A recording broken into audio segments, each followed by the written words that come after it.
Om Nam. Om Nam. Om Nam. Om Nam. Om Nam. Om Nam. Om Nam. Thank you very much. And now, as last time we spoke about the mind, creating all the characteristics of this universe, including ourselves as humans, let me give you a brief structural description how this mind operates. So all people who like systems, open your ears. Those people who don't like system, only human beings, also open your ears. Because the way it operates is so simple and so clear that if you just look inside and you observe, you get it. It's not difficult, okay? So we begin with what we can sense and observe, and that's the 5 physical senses. It's the easiest, okay? So we have eyes, ears, nose, tongue, and body. This is touch, okay? So we can touch, we can hear, we can see, we can smell, and we can taste. All these result in hearing consciousness, seeing consciousness, tasting consciousness, touching consciousness, okay? And these 5 are actually pretty clear. And as you look at literature and art, when the sixth sense comes, then it becomes very interesting and very mystical. Again, the Orient had never professed any mystery about the sixth. They considered thinking, our thought, almost a physical sense, because you sense names with your brain. Some name appears in your consciousness, Dharma talk. And almost 3 o'clock, go up. Okay? So the sixth consciousness is the name sensor and the name creator. So all the conceptual work is done in your sixth consciousness, which we call thinking, conceptual thinking. Okay? In Sanskrit, it's called Vijnana. The Sanskrit name doesn't help you, but for distinctions, it's really good. Okay? What it does is it creates concepts, relates concepts, makes systems out of concepts. So that's your CPU in the computer. That's your central processing unit. Is the biggest chip is your brain. Okay?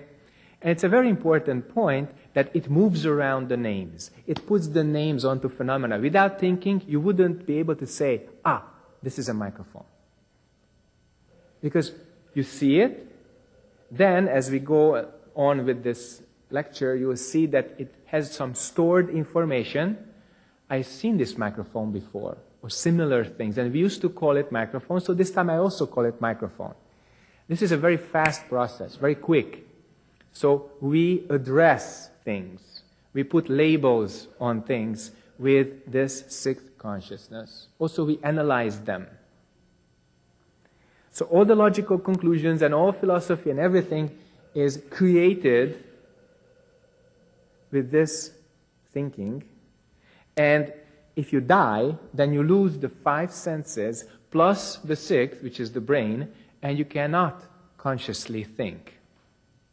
Okay? That's very important. So then, the 7th consciousness is what we call manas, is the dualism maker. What does that do? As you see something, anything comes in through the 5 plus 1 senses, this consciousness addresses it, good or bad. I like it, I don't like it. It's me or not me. Okay? The most basic distinction, is this me or not me? So usually when they say somebody else, When we see somebody else, okay, that's Clara and not me. It's so stupidly simple that we don't even make it conscious. Or when we see a building, we say, that's a building and not me. And at the level of phenomena, it's all true. But if you observe the first talk today, then you have a notion that all beings and all phenomena, substance is one substance. So if you look at the level of name and form, everything and everybody is different. But if you look at beyond name, beyond form, then this Buddha nature of all beings and all phenomena is the same. So this is why this teaching of no thinking is so important, because as long as you keep your opposites machine going, you can never go beyond name and form, because you constantly address them, label them, analyze them, make opposites, okay? And as long as you're attached to the sixth, the seventh, and of course later the eighth, you cannot attain enlightenment. So when we say don't think, it doesn't mean blow your brain into pieces. Everybody already understands that. It means just attain one moment of no thinking. And then the movement of the sixth stops. The movement of the seventh, which splits the world into many, many pairs of opposites, also stops. And what else needs to stop? Naturally, the fuel.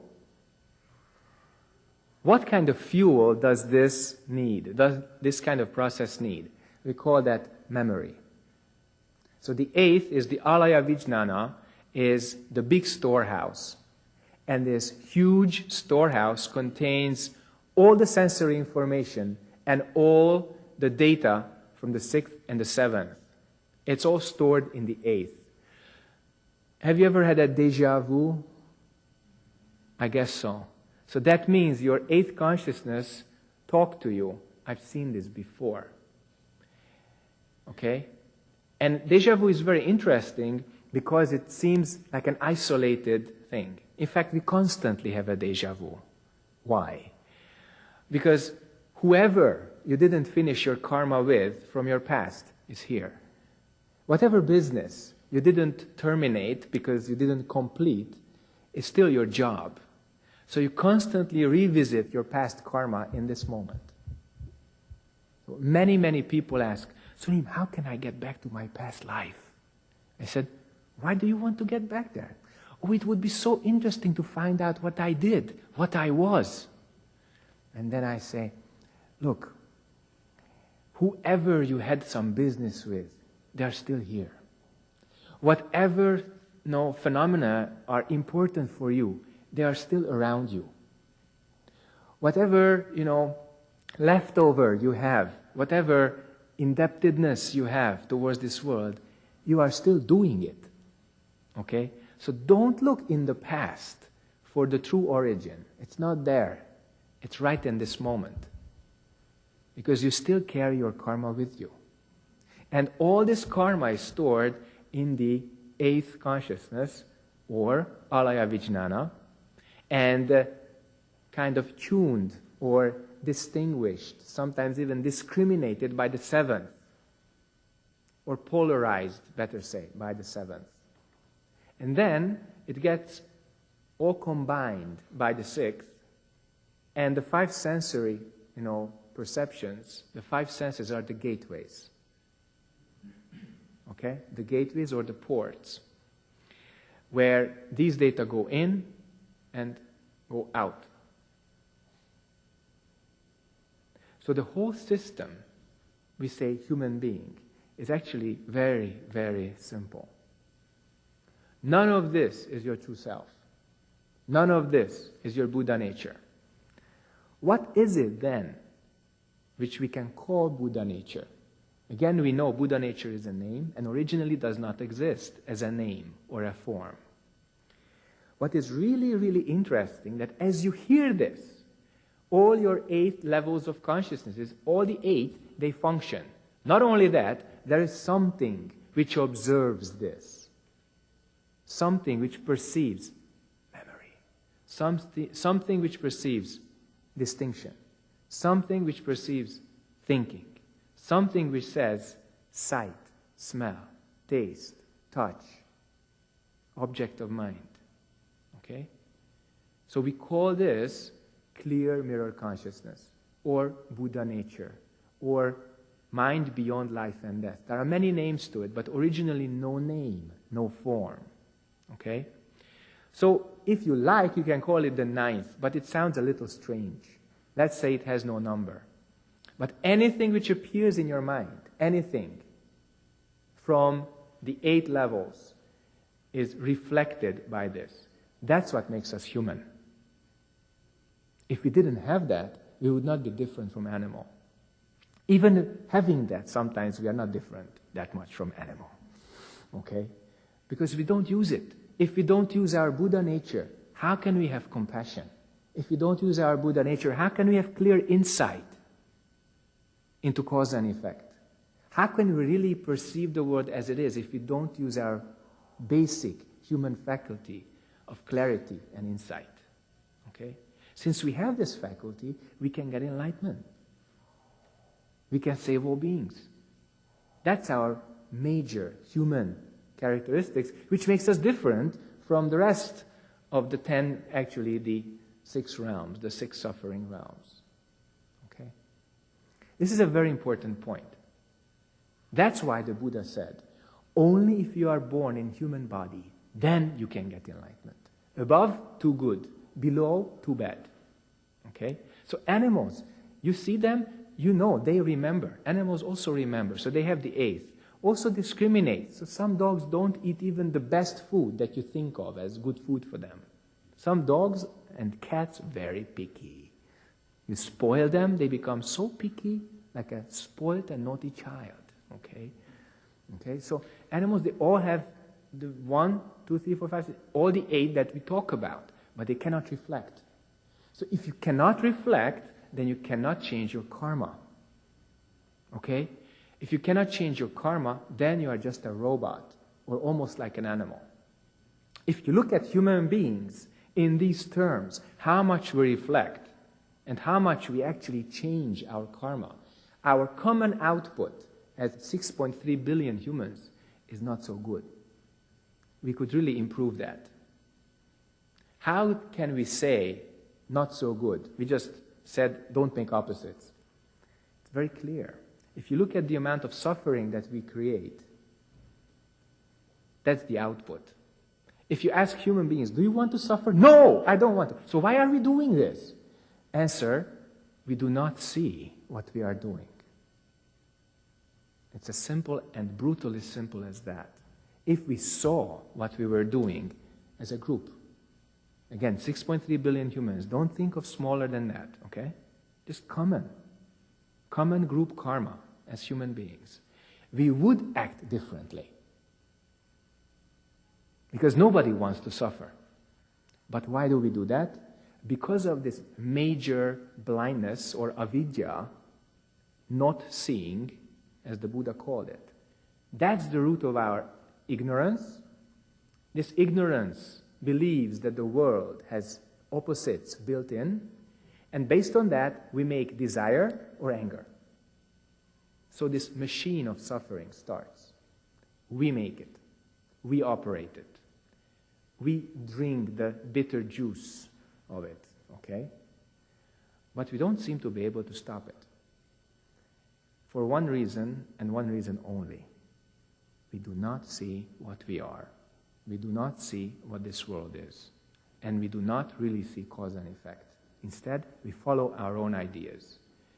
And as long as we do that, we keep suffering. Okay? So if you observe how the 8 levels of consciousness work, then you can change your karma. Because you do not have to follow your past, the 8th consciousness. You do not have to follow your judgments, your distinctions, the 7th. You do not have to follow your smart thinking, all the combinations, the brilliant intellectual conclusions, okay? The 6th. And of course, you do not have to follow all the sensory perceptions that come in, reflect them, and decide what you want to do. This decide what you want What kind of human direction you take, that's our major capability. Okay? If we don't do that, then as humans we can make our lives much, much worse on this planet. Okay? Any questions about that? You mentioned save all beings, and I heard it from several monks already. Can you explain exactly what you mean by that? You. How do you save me? Are you suffering? Yes. Why? From all the reasons you mentioned before. Wrong. You suffer because of you. Okay? So, one question. What are you? I don't know. Already saved if you keep this don't know mind. So, if you say, I really don't know who I am, that's a fair and honest statement. So if you don't know this I, then take away this I, just keep don't know. In fact, keep this question, what am I? Who is already a presupposition that there is a person. So who we don't really use. What is actually correct. So in Korean, when you use your hwa do, they say ige muoshinga. This, what is this? Okay? This substance, this being, this mind, what is this? And when you put that into your Tantian and just observe that, it acts, again, like in physics, the black hole. It just absorbs everything. You don't have to suppress your thinking, you don't have to suppress your emotion, you don't have to do anything special. Keep this question, which cannot be answered by thinking. And if you keep that question, it absorbs and literally swallows all your ignorance, anger, and desire. Then your mind becomes very clear. That's the function of don't know. That's why we ask, what are you? You look inside, wow, don't know. I'm not my body. This body comes and goes. But what observes this body doesn't come or go. I'm not my emotions because emotions come and go. But what observes emotions doesn't come, doesn't. And you can play this with a lot of things in your mind. Everything in your mind. I'm not something which appears or disappears because otherwise I could not observe what appears and disappears. I hope logically this is clear to everybody. It's a fundamental point, not just in Mahayana but also in Zen. If we did not have this clear mirror consciousness, we could not observe things as they come and go, we would go with them. We would identify with them. Okay? And we do not have to. We have an option not to. That's the option of liberation. Liberation. Okay? So if you keep don't know mind, that means all your attachments will stop. All your false identifications will stop. Then, naturally, you return to your true self. You don't have to do anything special. Return to your true self. And then, become free. Realize, originally, always free. No problem, no suffering, unless you make problem or you make suffering. So by keeping don't know mind, you just return to this clear and unobstructed self. This non-existing self. Okay? Digest the words. Your non-existing self. For the mind, it's like a big contradiction. How is it that I don't exist? You know? If you say you exist, mistake. If you say you do not exist, also mistake. That's all thinking. Okay? So it's return to don't know. Return to this moment, and then the suffering caused by your dualistic thinking, all finished. Okay? More question? Yeah? I'm reading this Sunim Achimban, The Compass of Zen. The Compass of Zen. And Sungsan Sunim says, true meditation is not moving mind, 움직이지 않는 마음. Mm-hmm. And I'm confused with, is it not emotion, like having no emotion? You said before that if somebody's sad, I am sad. If somebody's sad, I am sad. Yeah. And the not moving mind, I can't, it confuses me. Not moving mind doesn't mean that you are missing anything. or you're lacking anything. That's one.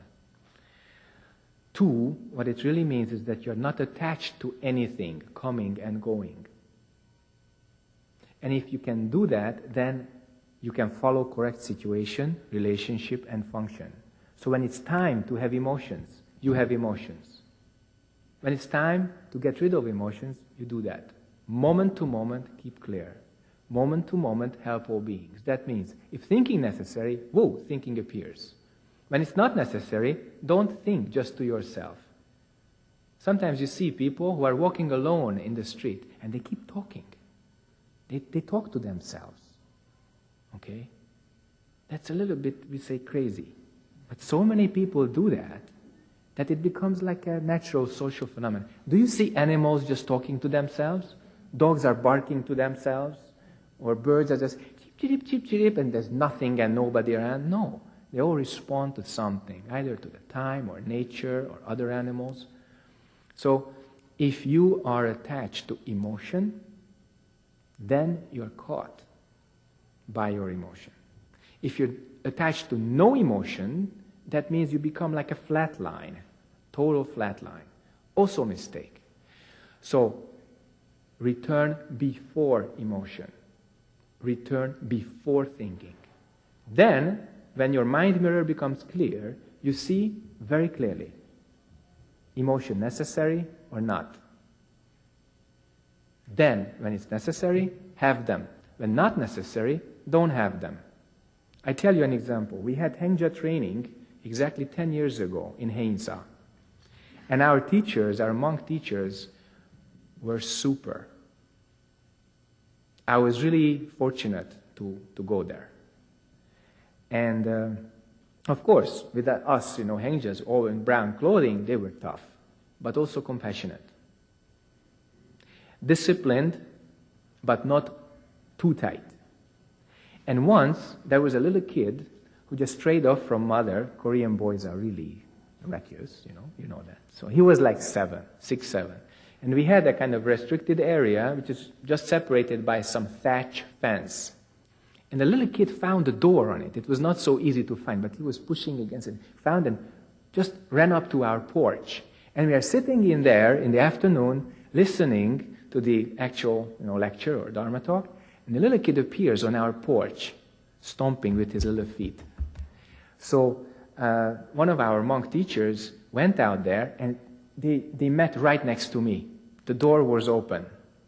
And suddenly that monk became the most compassionate, fatherly figure I have ever seen. Had the little kid, looked into his eyes, gave him a little pat on his shoulder. Where is your mom? How are you? Can I help you with something? Very natural. And I saw that and I said, wow, that's a tradition. That's correct tradition, okay? So, when necessary, have emotions. This little kid required very different relationship, okay? So, he had that, 100%. Then, looked over fence, mom, then meet, hand over the little boy, that's it. Then, return, become 100% instructor.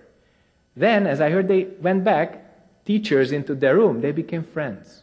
Total friends, teacher to teacher, monk to monk. Okay? So that's how you can use your emotion. And I'm sure that when it was time to rest and everybody was alone in their room, they just switched off everything, sleep. We did. The Hengjas definitely did. 9 o'clock, 3 times chukpi, everybody sleep. Okay, thank you very much for your attention. 이 프로그램은 더불어 사는 즐거움, 전동 휠체어 전동 스쿠터 전문 업체 JS 홈쇼핑 협찬입니다.